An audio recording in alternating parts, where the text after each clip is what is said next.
Hoy os presentamos este fantástico chalet en Maravisa.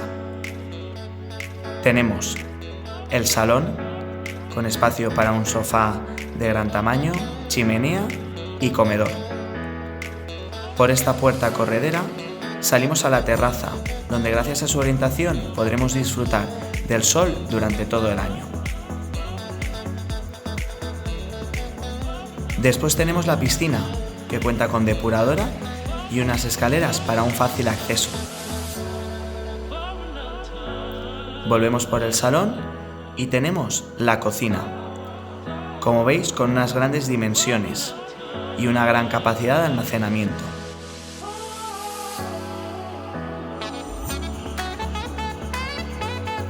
En la misma planta tenemos este pequeño aseo de cortesía para invitados. Subiendo a la parte superior tenemos, nada más entrar, el cuarto de baño, completo y de 4 piezas.